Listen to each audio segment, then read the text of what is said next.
Hello, today let us discuss about burns, causes, classification and measurement charts of burns. Also, we'll discuss about the fluid resuscitation after burns.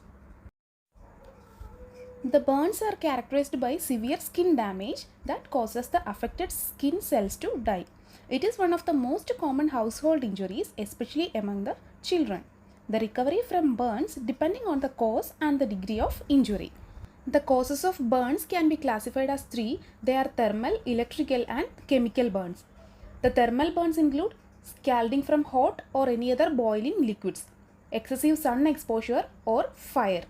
The electrical burns includes alternating current, that is from the residential, or direct current, that is industrial electricity or from the lightning. The chemical burns includes acid or any other chemical substances. The chemical and electrical burns need immediate medical attention because they can affect deep inside the body even if the outer skin damage is minor. Next, let us see the classification of burns. There are three levels. They are first degree, second degree and third degree. Each degree is based on the severity of damage to the skin. Now let us see the first degree burns. It is also called as superficial or partial thickness burns. This causes minimal skin damage. It affects the outermost layer of the skin. The epidermis and sometimes upper portion of the dermis can be affected. The signs and symptoms includes redness, minor inflammation, swelling and pain. The dry, peeling skin occurs as the burn heals.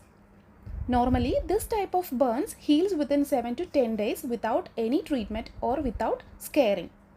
The treatment includes soak in cool water, apply lidocaine or aloe vera gel, and the drug of choice would be acetaminophen or ibuprofen.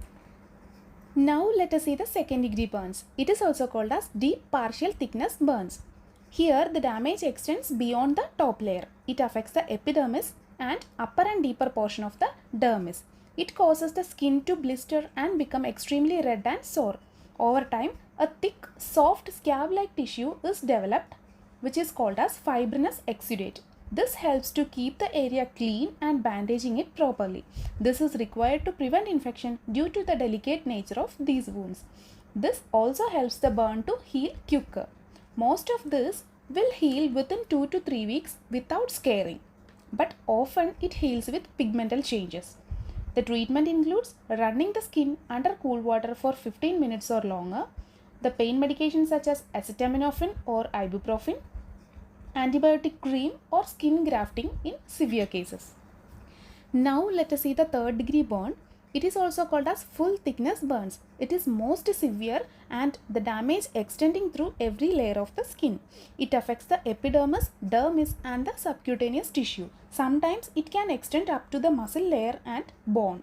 Then we can call it as fourth degree, but the treatment and the symptoms will be same for both third and fourth degree. Here there is no pain due to nerve damage. The symptoms may vary depending on the cause. Sometimes it may appear as waxy white in color, sometimes char and dark brown. Blisters that do not develop here, and there is no set time limit for this to heal without surgery.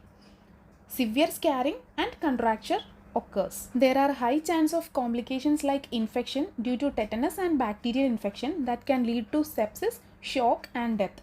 The blood loss may occur. It can lead to hypothermia and hypovolemia.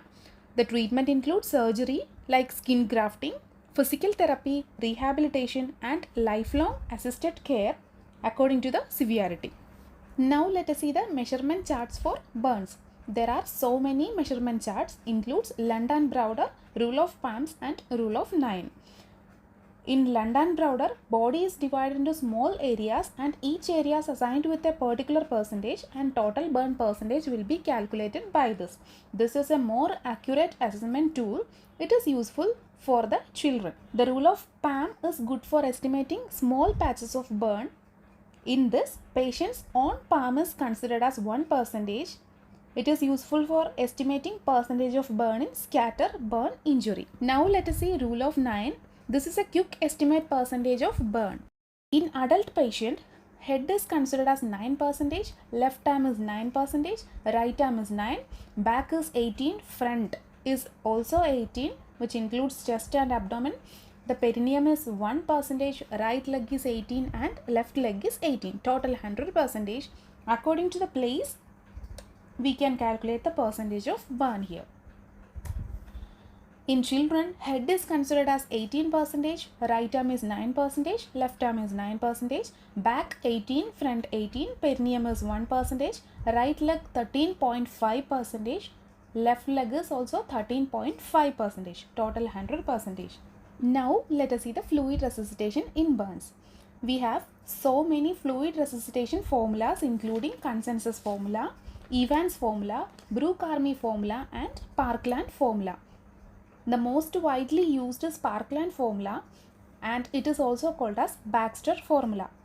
Here, ringer lactate 4 ml into body weight of the patient in kilogram into percentage of total body surface area burned.